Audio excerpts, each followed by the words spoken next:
Welcome to Wild Cowboy Tales, where the graves are not always the end, and the most dangerous man is the one you thought you'd already killed.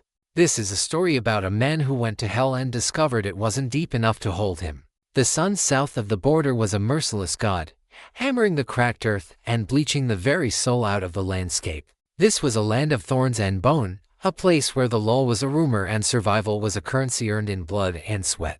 Jude Mercer understood this land. He was a product of it, his face a roadmap of hard miles and harder fights, his eyes the color of a washed-out sky, missing nothing. For 5 years, he had ridden with the Red Vultures, not as a member, but as a contractor. His gun was for hire, but his loyalty, once given, was as solid as the mountains that clawed at the horizon. His loyalty had been given to Jericho, the leader of the Vultures. They had met in the crucible of a border war, to lone wolves who found a mutual respect in their shared competence. Jericho was cunning, ambitious, and had a smile that could charm a snake off a rock. Jude was quiet, methodical, a force of nature in a firefight. Together, they had carved out a formidable reputation. The Red Vultures were not just raiders, they were a precision instrument, and Jude had been their cutting edge. But something had been changing in Jericho. The ambition was curdling into greed, the cunning into a cold, callous cruelty. The jobs were getting dirtier, the lines Jude had drawn for himself, no women, no children, no innocents, were being increasingly blurred by Jericho's avarice. The breaking point came in a dusty, wine-scoured canyon that served as the Vultures' latest sanctuary. Jericho unrolled a map on a crate, his finger tracing a path to a small, isolated mission town called Los Santos. A silver shipment, Jericho said, his eyes gleaming with a feverish light. Church silver. Melted down, it's worth a fortune. They're shipping it out into days, guarded by a handful of tired federals. Jude studied the map, his face impassive. A mission town, Jericho. That means priests, families, people who have nothing to do with your silver. They're in the way, Jericho said with a dismissive shrug.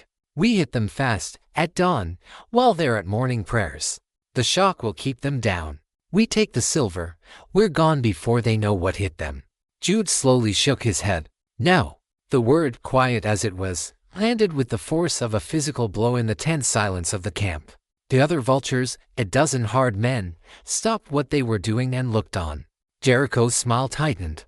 What did you say? I said no, Jude repeated, his gaze level. I'm a mercenary, not a butcher. I don't kill priests for a living. Jericho's face darkened. That silver will set us up for life, Jude. Don't let a soft spot for prayer chanters get in the way of that. There's no soft spot, Jude said, his voice as dry as the dust under his boots. There's just a line. You're about to cross it. I'm not. He began to turn away. Find yourself another gun. I taught you everything about survival, Jude. Jericho's voice was low, almost a whisper. But there's one lesson you never learned. The most important one. Jude paused, his back still to Jericho. And what's that? No loose ends. The first blow came from behind, a heavy club or a pistol, but to the back of his head. The world exploded in a flash of white, and he went down to his knees. Before he could recover, the rest of them were on him, a pack of wolves turning on one of their own. He fought back, a primal, cornered animal, but it was too many. A boot caught him in the ribs, driving the air from his lungs. He felt a sharp, sickening snap as someone stomped on his left arm, the bone giving way with a sound that was lost in the chorus of their grunts and curses. Through a haze of pain, he looked up and saw Jericho standing over him, his face no longer smiling, but a cold, emotionless mask. You were a brother to me, Jude, Jericho said, his voice laced with a false, theatrical sorrow. But you made your choice. He nodded to his men. Take him to the maw. The Devil's Maw. It was a place of legend, a deep, natural pit in the heart of the Rocklands, a place where the Vultures disposed of their enemies, their rivals, their mistakes. It was a one-way trip. They dragged him, semi-conscious, to the edge of the pit. The stench that rose from it was unholy, a thick, sweet miasma of decay. It was a boneyard, a mass grave filled with the forgotten victims of the Vultures' wrath. Jericho knelt beside him, his face close. You know, the fall probably won't kill you, he said conversationally. It's the waiting, the thirst, the rats. That's what gets you. A good death for a man who loses his nerve. Jude didn't reply. He just stared at Jericho, his vision blurring, his one good eye burning the man's treacherous face into his memory. With a final, contemptuous shove, they pushed him over the edge. He fell into the darkness, the laughter of the men he once rode with fading above him. He hit the bottom with a jarring, painful thud, his body landing on the jagged, uneven surface of old bones.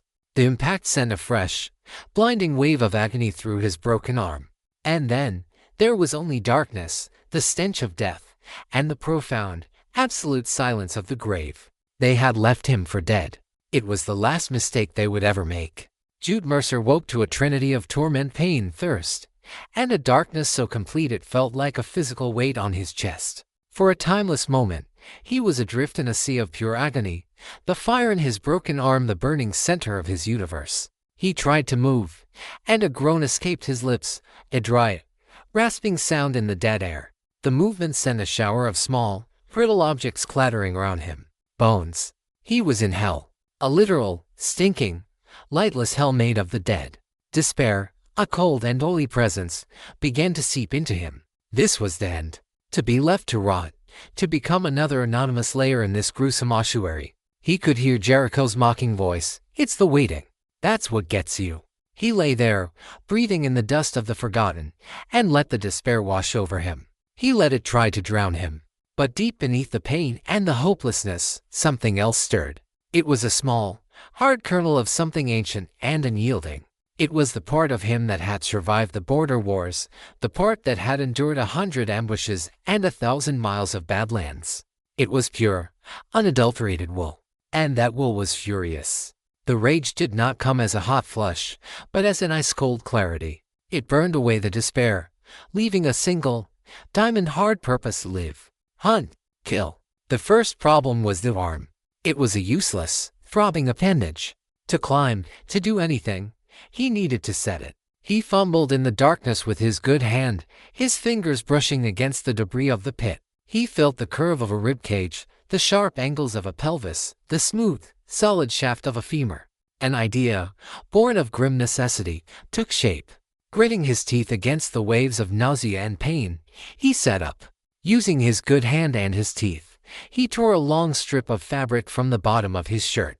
Then, he began to search the boneyard around him, his fingers becoming his eyes. He needed to straight, strong lengths of bone, roughly the length of his forearm. He found them in the skeleton of what must have been a large man, a pair of femurs, thick and solid. The next part was an exercise in pure, focused agony. He placed one femur under his forearm and the other on top. He then took a deep, shuddering breath and, with his good hand, pulled. He forced the jagged, broken ends of his radius and ulna to grate against each other, trying to align them by feel. A black veil of unconsciousness threatened to descend, but he fought it back, his vision filled with a red, swimming haze. With a final, desperate wrench, he felt a sickening, gritty alignment. He wasted no time. He grabbed the strip of cloth and, with a series of grunting, painful contortions, began to wrap it tightly around the bones, binding the femurs into a crude but effective splint. The pressure was immense, the pain a constant, roaring fire, but it was a controlled fire now. His arm was immobilized. It was a club, a shield, but it was no longer a useless liability. Next, the thirst.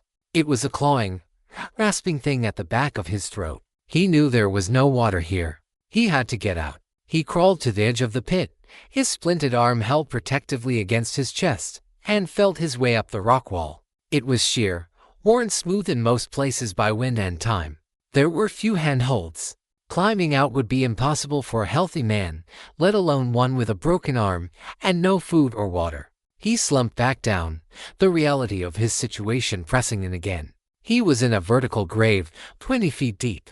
But as he sat there, his hand rested on something round and smooth. A skull. And then he saw it. Not with his eyes, for there was no light, but with the cold, calculating mind of a mercenary who always assessed his terrain. The walls were sheer, but not perfectly so. There were small cracks, narrow ledges, fissures in the ancient rock. Not enough to climb, but enough to build. He began to work. It was a slow, tortuous process. He crawled through the boneyard, his good hand gathering his grotesque building materials. He collected skulls, the larger, thicker ones first. He found a crack in the wall, about 2 feet from the pit floor, and jammed the first skull into it, wedging it tight with smaller bones until it was secure. He tested it. It held his weight. It was the first step. He worked through what he guessed was the first day, and into the night. Time ceased to have meaning.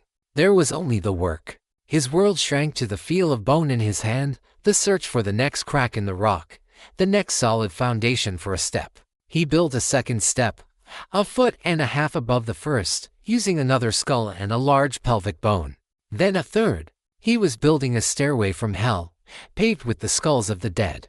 Thirst became a living entity, his constant, tormenting companion. His tongue was a swollen, wooden thing in his mouth. His thoughts became disjointed, swimming in a fog of dehydration. He started talking to the skulls, a low, rasping monologue. "Sorry to use you like this, friend," he'd mutter, wedging a skull into place. "But I've got an appointment to keep." By what he judged to be the third day, he was nearing the top. He was moving on pure instinct, his body a screaming wreck, his mind a flickering candle flame in a hurricane of pain and exhaustion. He had built a crude, horrifying spiral staircase, a monument to his own unbending will. He reached the last step, a precarious platform of bones just below the lip of the maw. He could feel a faint breeze on his face, could smell the clean, dry scent of the desert above. It was the smell of life. He gathered the last of his strength. With his good hand, he reached up, his fingers clawing at the rocky ground, searching for a purchase. They found a root, thick and solid. He pulled. His muscles screamed. The bones under his feet shifted, groaning in protest. For a terrifying second, he thought the entire structure would collapse, sending him tumbling back into the darkness. But it held. He dragged his body, inch by painful inch, over the edge. He collapsed onto the ground, the blessed, solid earth of the living world beneath him. He was covered in filth, the dust of bones, and his own dried blood. The sun, just beginning to rise, struck his face, and the light was a physical blow, blindingly beautiful and excruciating. He was gone. His arm was a splintered wreck, and he was on the verge of death. But he was out. He had walked out of his own grave. He had climbed a stairway of skulls. And now, the hunt could begin. The world of the living was a brutal and forgiving furnace. Jude lay on the edge of the devil's maw, his body a symphony of pain, the morning sun a physical weight pressing him into the dust. For a moment, just being out was enough. But the thirst, which had been a tormentor in the pit, was now an executioner. It was no longer a sensation, it was his entire reality. If he didn't find water, his impossible escape would be nothing more than a final, ironic footnote to his death. Willpower alone could not create moisture. He forced himself to move, crawling at first, his splinted arm a dead weight he dragged beside him. He was a creature reborn into a world that wanted him immediately dead again. His mercenary's mind, though fogged with dehydration, began to work, scanning the landscape, looking for the subtle signs of life he had been trained to see. He looked for the telltale green of hardy desert shrubs, for the dip in the land that might suggest a dry wash where water could have pooled after a recent rain. He crawled for what felt like miles, the rough, stony ground tearing at his clothes and skin. He was guided by a sliver of darker green on the horizon. It took him hours, a slow, tortuous pilgrimage under the blazing sun. When he finally reached it, he found a shallow, shaded overhang of rock, and at its base, a small, muddy puddle of brackish, stagnant water. It was a gift from God, or the devil, he didn't care which. He plunged his face into it, gulping down the foul-tasting liquid, mud and all. It was the most delicious thing he had ever tasted. He drank until his stomach cramped, then forced himself to stop, knowing that drinking too much too fast could kill him. He lay by the puddle, the cool mud a balm on his sun-scorched face, and let the water begin its slow, miraculous work of bringing him back from the brink. Life, for the next few days, was brutally simple. It revolved around the puddle of water and the search for food. He was too weak to hunt. He ate what he could find, gritty, bitter roots he dug up with his good hand, a handful of ants he trapped with a piece of bark, and, in a moment of grim fortune, a lizard that had been careless enough to wander too close. He crushed its head with a rock and ate it raw, the coppery taste of its blood a jolt of pure, savage energy. He was an animal, reduced to the most basic, primal instincts of survival. And with each mouthful of water, with each morsel of food, the man began to re-emerge from the beast. His strength slowly returned. The fog in his mind cleared, replaced by the cold, sharp focus that had kept him alive for years. And with that focus came the rage, no longer a desperate fuel for survival, but a calculated, chilling blueprint for what was to come. He thought of Jericho. He pictured his smile, heard his false words of brotherhood, felt the ghost of the boot stomping on his arm.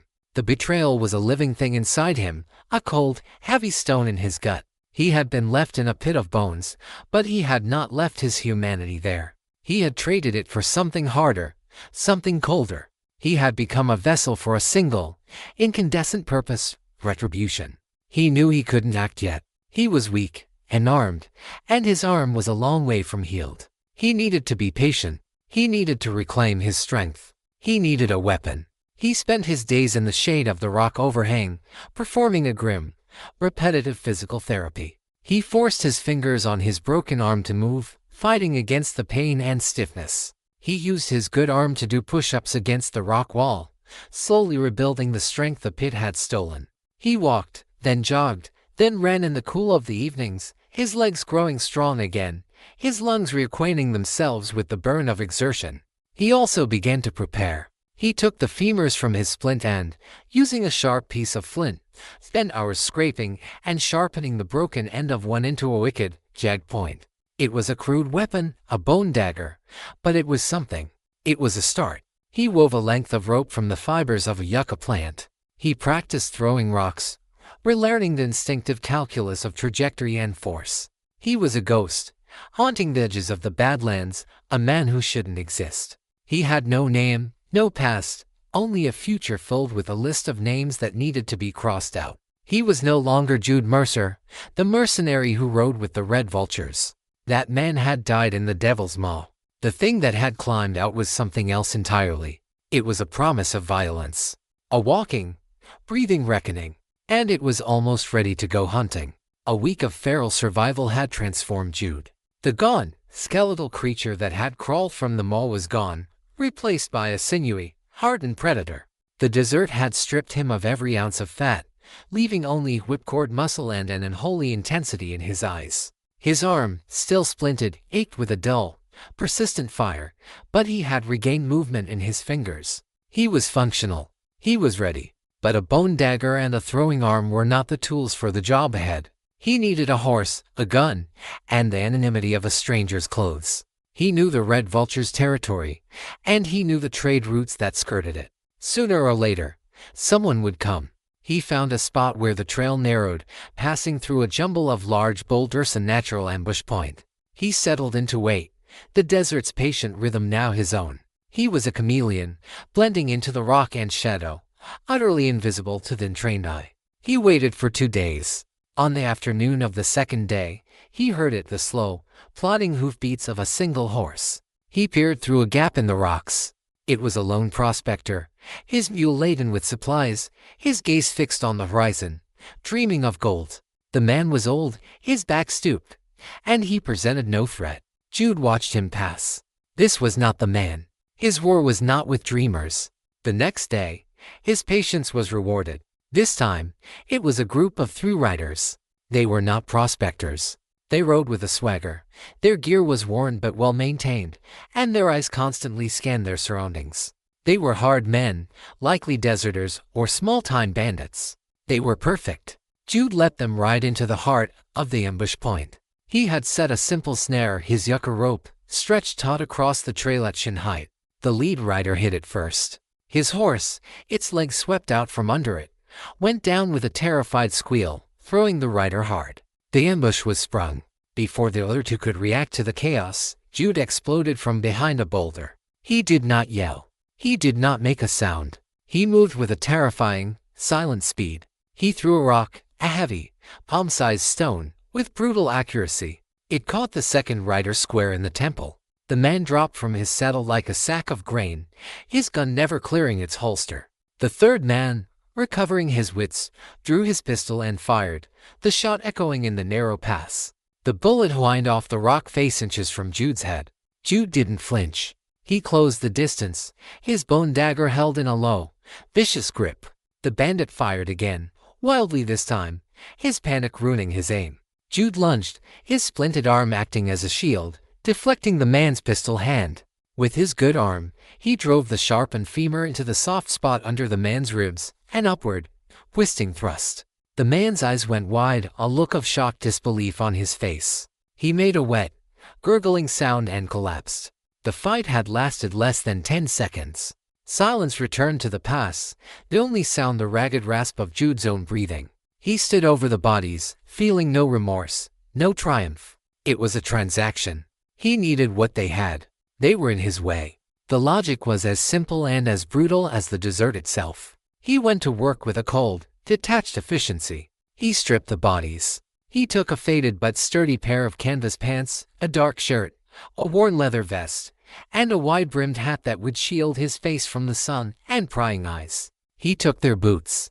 Dressed in the dead man's clothes, he felt the last vestiges of Jude Mercer, the man who wore the vulture's colors, fall away. He was someone else now, a ghost in another man's skin. He searched their saddlebags, finding a small amount of food, a few dollars, and, most importantly, ammunition. He found a full canteen of water. He claimed the best of their 3 horses, a sturdy roan that looked like it had good stamina. And then he collected the weapons.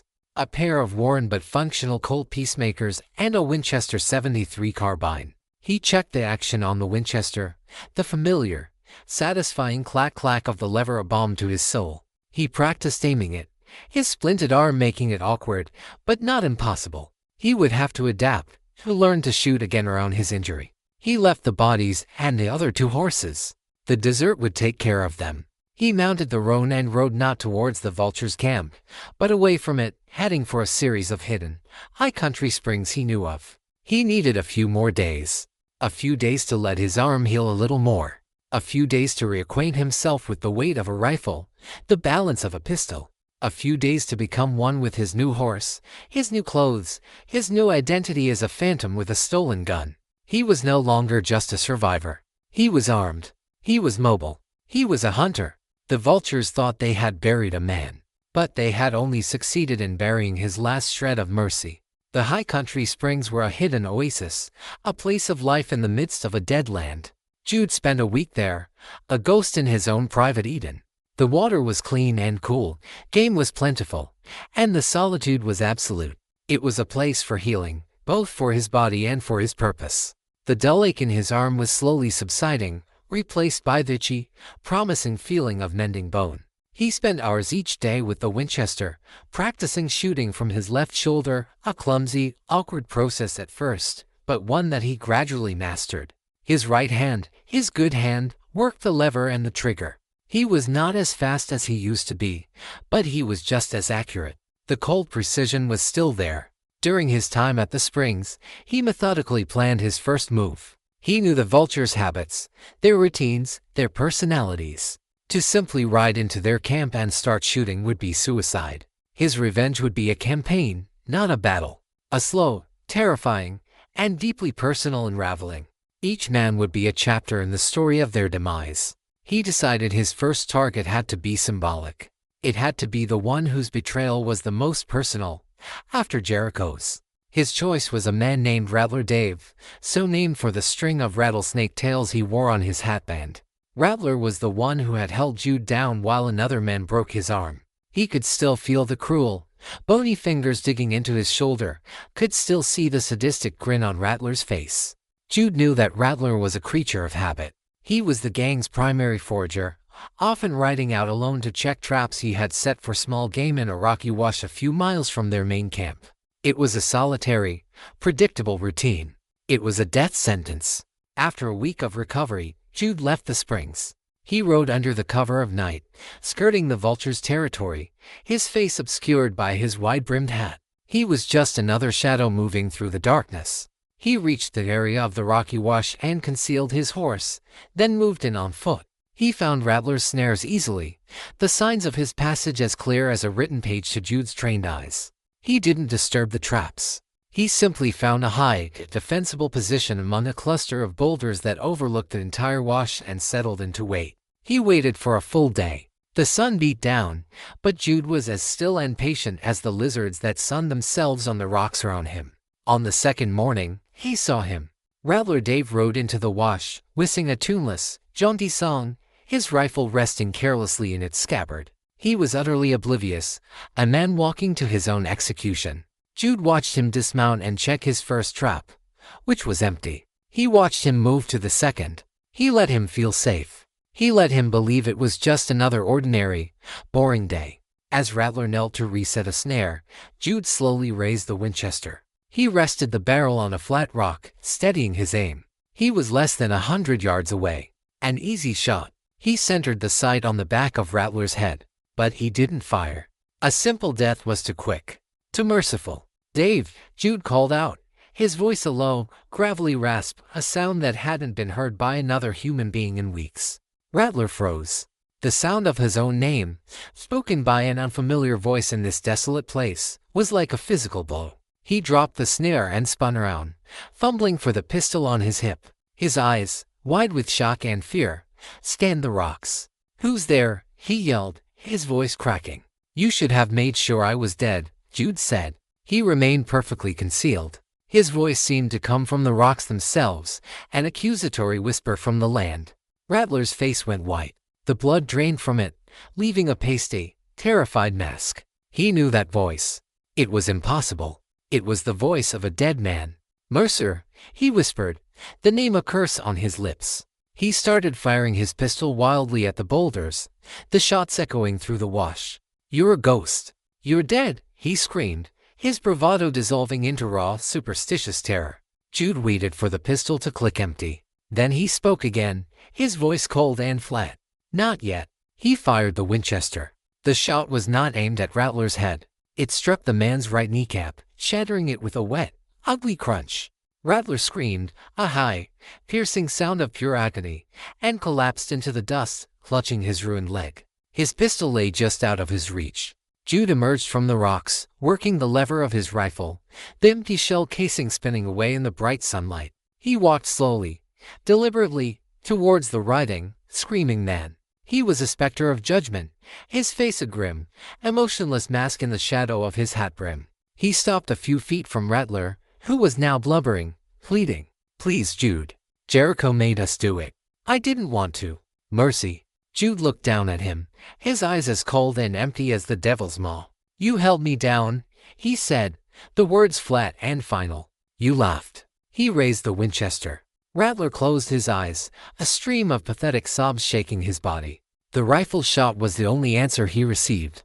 A single, clean shot through the center of his forehead. Jude stood over the body for a moment. He then walked over to Rattler's horse and calmly went through the saddlebags, taking the extra ammunition and the small pouch of coins he found. He looked at the dead man's hat, at the string of rattlesnake tails. He pulled one free. Then he turned to the large, flat rock face that dominated the wash.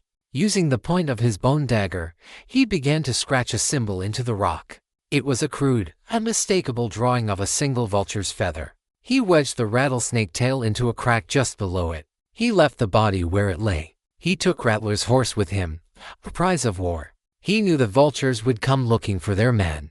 He wanted them to. He wanted them to find the body. He wanted them to see his message, written in stone and bone. The ghost of Jude Mercer was back, and he was collecting debts.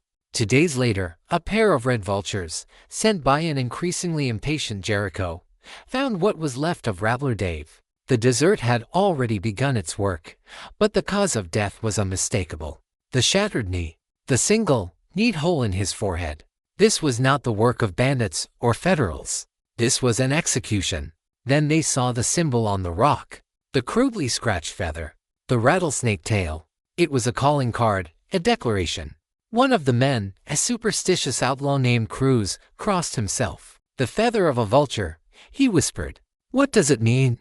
"It means we have a problem," the other man, a hard-bitten cynic named Jed, grunted. But even he felt a chill crawl up his spine. The scene was too deliberate, too personal. When they brought the news back to the main camp, a settlement of crude adobe huts and lean-tos they'd named Jericho's Rest, a poison of doubt began to seep into the gang's morale. Jericho flew into a rage, publicly dismissing the killing as the work of a rival gang trying to send a message. Some new whelp trying to make a name for himself, he'd roared to his assembled men. They think they can scare the red vultures. We'll find them and we'll decorate this canyon with their guts. But his men were not so sure. They had seen the look on the faces of the two who found the body. They had heard the whispers about the strange, ritualistic nature of the killing. And in the dark corners of their minds, an impossible, terrifying thought began to take root. A thought no one dared to speak aloud. Mercer, Jude, now with 2 good horses and a healthy supply of ammunition, did not rest. He knew that fear was a fire that needed to be fed. He needed to strike again, quickly, to nurture the seeds of paranoia he had planted. His next target was the gang's water supply. They relied on a series of natural cisterns, deep rock pools that collected the rare rainwater. These were located in a narrow, easily defended canyon about a mile from their camp. 2 guards were always posted there, a tedious but vital duty. Jude watched the guards for a full day from a high, hidden vantage point. They were lazy, confident in the security of their position. They spent most of their time playing cards in the shade of an overhang, their rifles propped against the canyon wall. This time, Jude would not use his rifle, at least not at first. A long-range shot would give them a fighting chance. He needed to be closer. He needed the attack to be brutally, terrifyingly swift. He waited until the suffocating heat of midday, a time when vigilance was at its lowest. He left his horses and circled around the canyon, approaching from the high ground behind the guard's post. He moved with the silence of a hunting cat, his boots making no sound on the hot rock. He carried only his pistol and his bone dagger. He got within 20 feet of them, directly above their position. They were engrossed in their card game, arguing over a hand. They never knew he was there. Jude didn't slide down the rocks. He leaped. He landed with a soft thud on the sandy ground just behind them, a specter appearing out of the blinding sunlight. One of the guards, sensing a change in the light, turned his head. His eyes went wide. His mouth opened to shout a warning, but it was too late. Jude's pistol was already out. The shot was a deafening crack in the small canyon. The guard was thrown from his seat, dead instantly. The second guard, a man named Booker, reacted with the speed of a cornered animal. He lunged for his rifle, but Jude was on him in a flash. He didn't fire again. A second shot would carry too far, alerting the camp. He brought his pistol down in a vicious arc, the heavy barrel cracking against Booker's temple. The man grunted and staggered, dazed. Jude dropped the pistol and drew the bone dagger. Booker, shaking his head to clear it, saw the crude, jagged weapon in Jude's hand and the cold, dead light in his eyes. In that moment, he knew. Mercer, he breathed, the name a confirmation of his worst fears. Jericho should have filled that pit with rocks, Jude said, his voice a low growl. He lunged, and the fight was short, brutish, and silent. It ended with Booker on the ground, his life's blood staining the sand, the bone dagger buried deep in his chest. 2 more dead. But Jude's work was not finished. He dragged both bodies and threw them into the largest of the cisterns. They sank slowly into the clear water, their dead eyes staring up at the sky, their blood uncoiling in the pool like dark, venomous snakes. They had poisoned the vulture's water, not with a substance, but with the bodies of their own men. Before he left, he went back to the canyon wall. Next to a set of faded, ancient petroglyphs, he carved his symbol again, the single, stark feather. This time, he left no token. The bodies in the water were token enough. When the relief guards arrived 2 hours later, they found the abandoned card game, the blood on the sand, and then, with dawning horror, they saw the floating bodies contaminating their only source of life. The news hit the camp like a physical blow. 3 men dead in less than a week. Their water supply fouled, and that same, cryptic symbol appearing at both scenes. The whispers of Mercer were no longer whispers. They were spoken aloud now, in hushed, terrified tones. Jericho's denials became more frantic, more violent. He beat a man half to death for even suggesting the possibility. But the damage was done. The gang was no longer looking outward for an enemy. They were looking inward, at the ghost they had created, and they were terrified. The poison of doubt was spreading, and it was far more deadly than any venom Jude could have poured in their water. The discovery of the bodies in the cisterns shattered the red vulture's morale.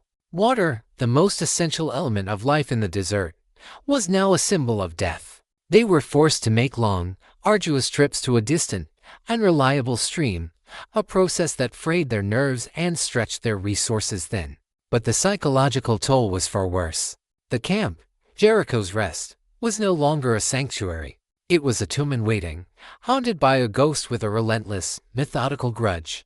Jericho's grip on his men was becoming tyrannical, his leadership devolving into raw, brute force intimidation. He doubled the guards, forbade anyone from riding out alone, and instituted a brutal punishment for any man caught whispering Mercer's name.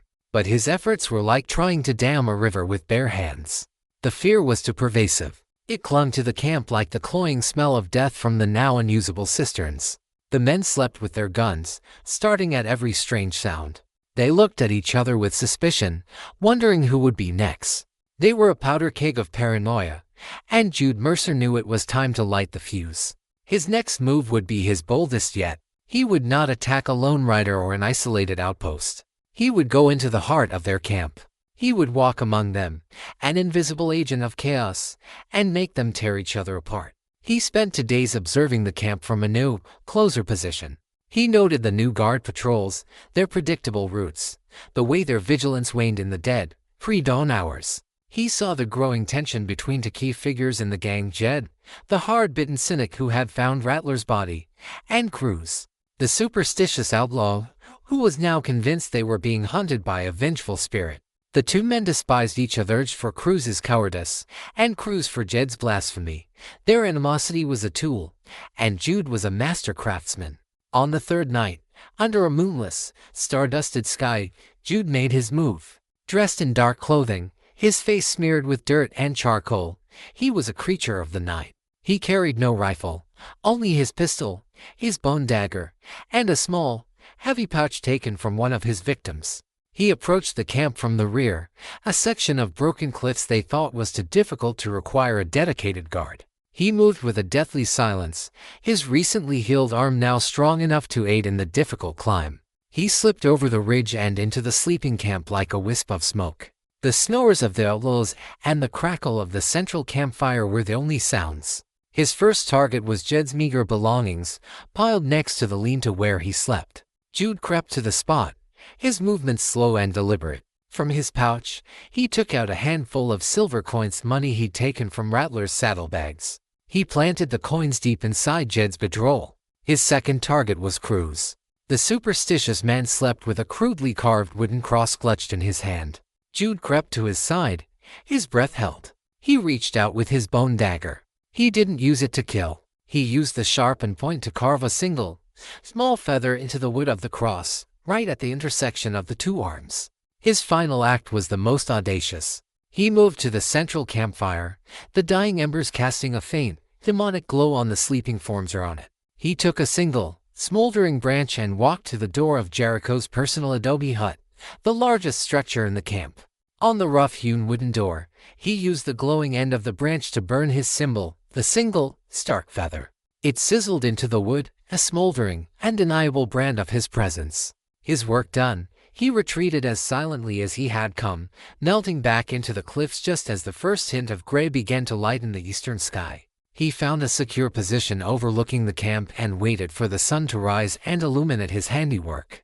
It was Cruz who discovered it first. He woke, as he always did, with a muttered prayer, and his fingers traced the familiar shape of his cross. He felt the new carving. He sat bolt upright, a strangled cry in his throat. He stared at the tiny feather on his sacred object, his face a mask of pure terror. He believed the ghost had personally marked him for death. His cry woke the camp.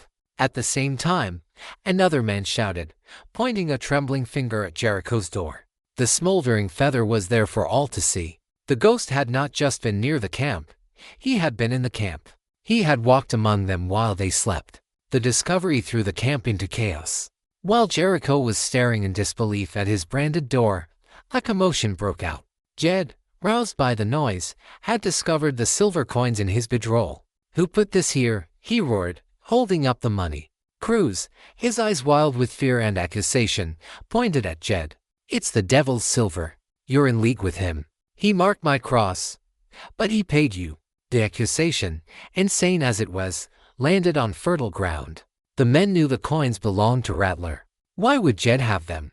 You're a crazy, yellow-bellied coward, Jed snarled, throwing his pistol. He's the traitor, Cruz shrieked to the others. The ghost spares him and pays him. Kill him before he lets the devil take us all. Jericho, his own fear and rage boiling over, saw a chance to create a scapegoat, to redirect the terror that was now focused on his own failure. Jed, he said, his voice cold as ice, you got some explaining to do. Jed looked from Jericho's cold eyes to the faces of the other men, who were now looking at him with suspicion and fear. He was being cornered. I don't know how that got there, he protested, but his words were lost in the rising tide of paranoia. He knew he was being sacrificed. He made a desperate choice. He raised his pistol towards Jericho. You're all crazy, he yelled. But he never got the shot off. Half a dozen guns fired at once. Jed was stitched across the chest with lead, his body thrown backwards in a gruesome, bloody dance. He fell into the dust, another victim not of Jude Mercer's gun, but of the poison he had so expertly injected into the heart of the gang. From his perch, Jude watched the scene with cold satisfaction. He had turned them on each other. They were doing his work for him now. He had crossed another name off his list without firing a single shot. And he had proven to them, and to Jericho, that no wall was thick enough, no guard was vigilant enough, to keep him out. He could come and go as he pleased. He could touch them, mark them, and turn their own fear into his most effective weapon. The summary execution of Jed did not quell the fear in Jericho's rest, it amplified it. The outlaws now knew there was a traitor among them, or worse, a ghost who could bend men to his will. The fragile bonds of trust that held the gang together were completely severed. Men who had ridden together for years now viewed each other as potential enemies, their hands constantly hovering over their holsters. Jericho, seeing his gang devouring itself, made a final, desperate gamble. He decided they would abandon the camp. The place was cursed, haunted. They would pack what they could, ride east, and lose themselves in the vast, open plains, leaving the ghost of Jude Mercer behind to haunt an empty canyon. We ride at dawn, he announced, his voice carrying a note of finality that brooked no argument. We travel light and fast. We don't stop till 100 miles of dust is between us and this cursed place. The decision was met with a grim, relieved silence.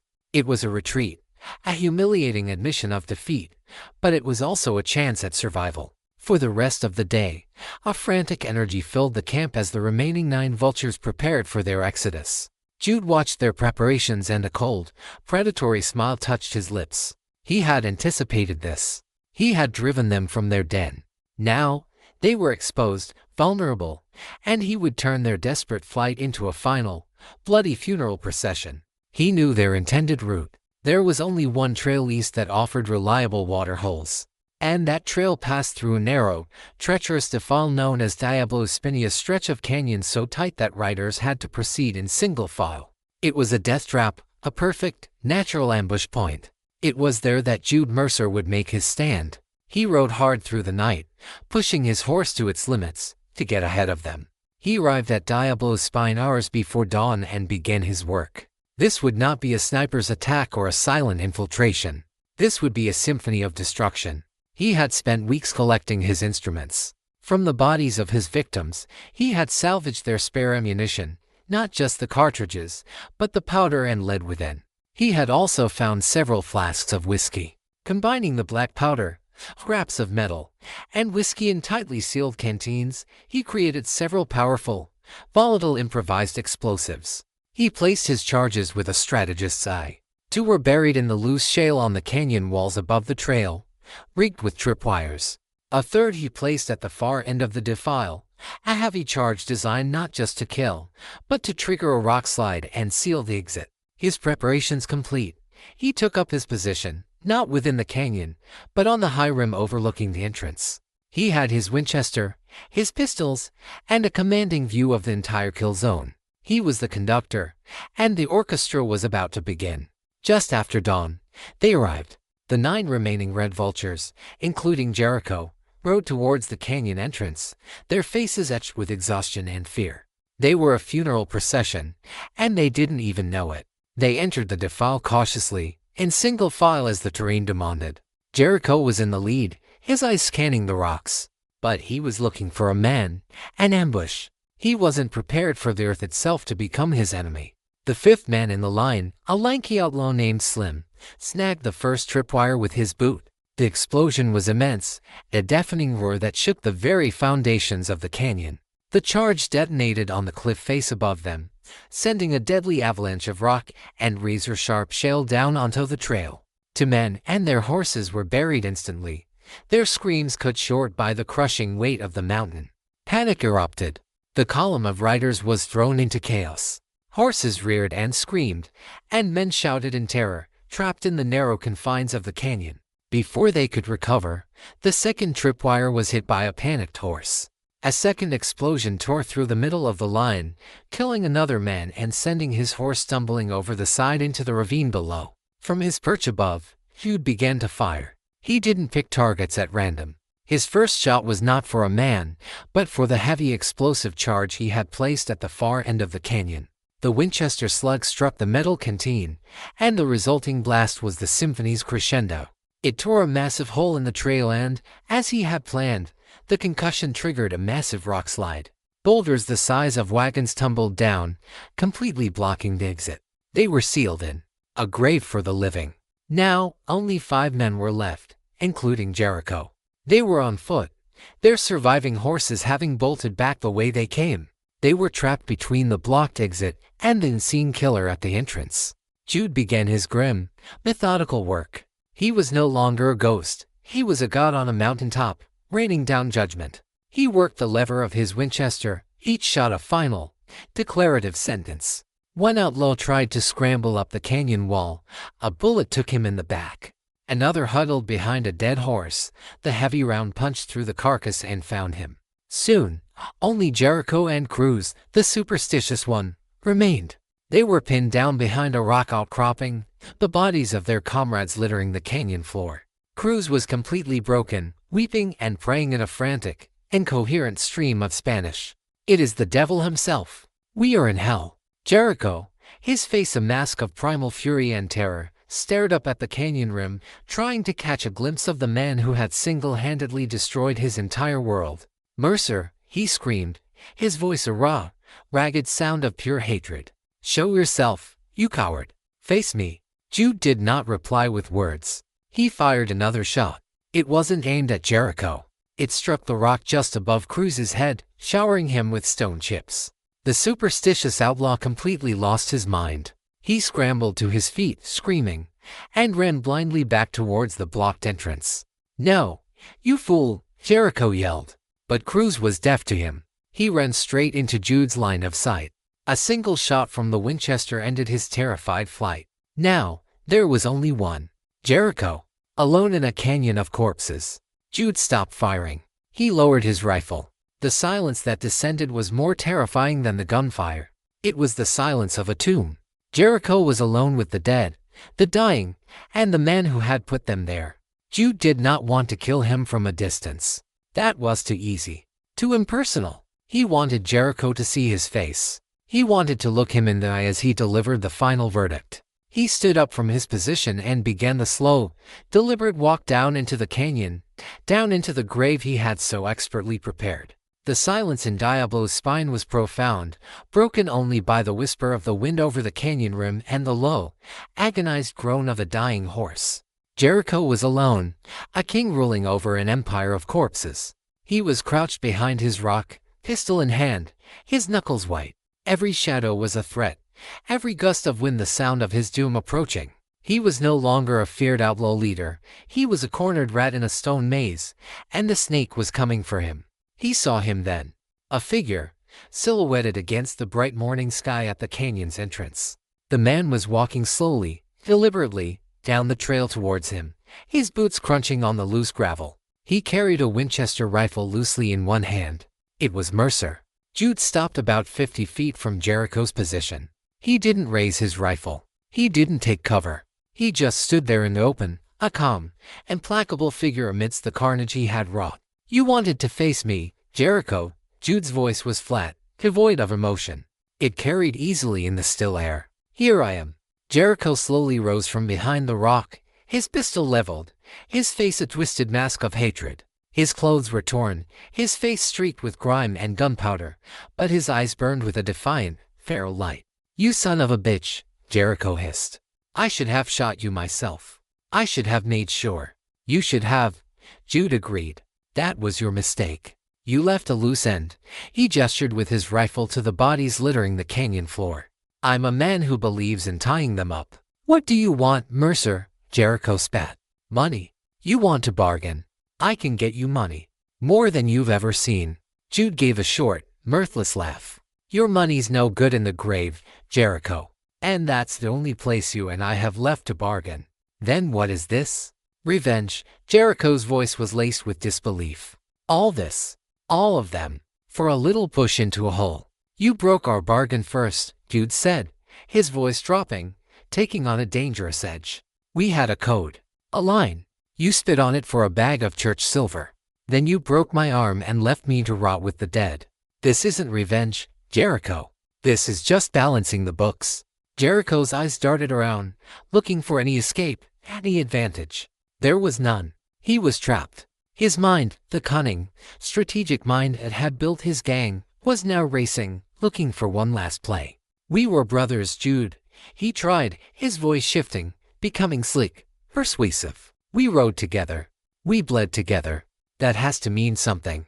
"It meant something," Jude said. "It meant I trusted you. And you threw me in a pit of bones." The word bones seemed to trigger something in Jericho. His face contorted in a final, desperate snarl. The time for talk was over. He wasn't going to beg. He was a red vulture. He would die on his feet. "To hell with you then," he roared, and he brought his pistol up, firing in a rapid, continuous volley. Jude had been waiting for it. He didn't even flinch. He dropped to one knee as Jericho fired, the bullet snapping through there where his chest had been. In the same fluid motion, he raised his Winchester. He didn't fire rapidly. He took a single, deliberate, well-aimed shot. The heavy rifle slug caught Jericho high in the shoulder, spinning him around and shattering his collarbone. His pistol flew from his numb fingers. He cried out, a sharp, angry sound of pain, and stumbled back against the canyon wall, his left arm hanging uselessly at his side. He was disarmed. He was broken. Jude stood up, working the lever on his rifle, the spent casing ejecting in a graceful, brassy arc. He walked slowly towards the wounded, trapped man. He stopped just a few feet away, looking down at the man who had been his friend, his commander, his betrayer. Jericho glared back, panting, blood soaking the front of his shirt. "Go on then," he gasped, his voice a pained rasp. "Finish it. Do it. You goddamn ghost." Jude raised the Winchester, the muzzle now inches from Jericho's face. He looked into the man's defiant, hate-filled eyes. He saw no remorse, no regret, only anger at having been beaten. "When you get to hell," Jude said, his voice a cold, dead whisper, "tell them the man they buried sent you." He pulled the trigger. The final, definitive crack of the rifle shot was the last sound Jericho ever heard. It was the sound of a debt paid, a book balanced, a loose and finally tied. Jude Mercer did not linger in the canyon of the dead. He did not look at Jericho's body, nor at the carnage he had created. The rage, the cold, driving purpose that had sustained him since he'd climbed from the moor, had been extinguished with the final gunshot. All that remained was a vast, hollow emptiness and the profound weariness of a man who had walked along with ghosts. He collected Jericho's gun belt and the saddlebags from his horse, taking the money and ammunition as a matter of professional habit. He found his own horse, which he had left safely at the canyon's entrance, and mounted. He did not look back. He rode away from Diablo's spine, away from the final, bloody chapter of the Red Vultures, and disappeared back into the vast, indifferent wilderness that had forged him. He never returned to civilization. He never spent the money he had taken. He became a rumor, a ghost story whispered by prospectors and frightened bandits around lonely campfires. They spoke of a phantom of the Badlands, a man with eyes the color of a dead sky, who hunted those who preyed on the weak. They called him the man from the maw. Some said he was a demon, a spirit of vengeance. Others said he was just a man who had lost everything and found something terrible and powerful in its place. The Devil's Maw itself became a place of legend. Travelers who passed by would swear that on still nights, you could hear the faint, ghostly sound of bones being scraped against rock, The echo of a man building a stairway out of hell. The pit remained a scar on the land, a reminder of the red vulture's brutality, but also of the unkillable nature of a single, determined will. It was no longer just a boneyard. It was the cradle of a ghost. Years passed. Jude Mercer, if that was still his name, wandered the remote and tamed corners of the frontier. He was a solitary figure, a silent guardian on the edges of the map. He never sought praise, never offered his name, never stayed in one place for long. He was a force of nature, like the wind or the flash flood, sudden, violent, and leaving a changed landscape in his wake. One winter, in the high, snow-covered mountains far to the north, an old, grizzled trapper found a man near death in a blizzard, his arm badly broken in a fall. The trapper, a man accustomed to the solitude and hardship of the wild, brought the stranger back to his cabin. He splinted the man's arm, not with wood, but with 2 lengths of sturdy, fire-hardened pine, binding them with practiced efficiency. The stranger, his face a mask of old scars and deep-set sorrow, watched him work. When the trapper was done, the stranger flexed his fingers, testing the splint.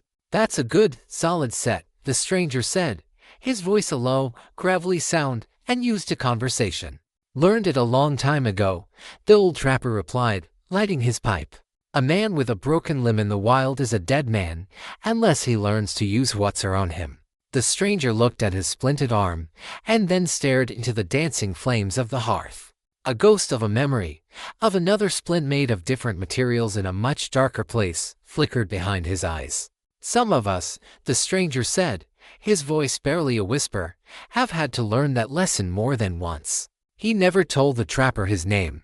When his arm was healed, he simply nodded his thanks, left a stack of valuable pelts on the table, and walked back out into the wilderness, disappearing into the falling snow. He was still a ghost, still a wanderer, but perhaps, in that small act of receiving help, of sharing a moment of quiet humanity, a flicker of the man who had been Jude Mercer had found its way back from the pit. He was a man who had climbed out of his own grave, and he would spend the rest of his days walking the earth, forever a testament to the simple, terrifying truth that the most dangerous man is not the one who isn't afraid to die, but the one who has already been dead and has decided to come back.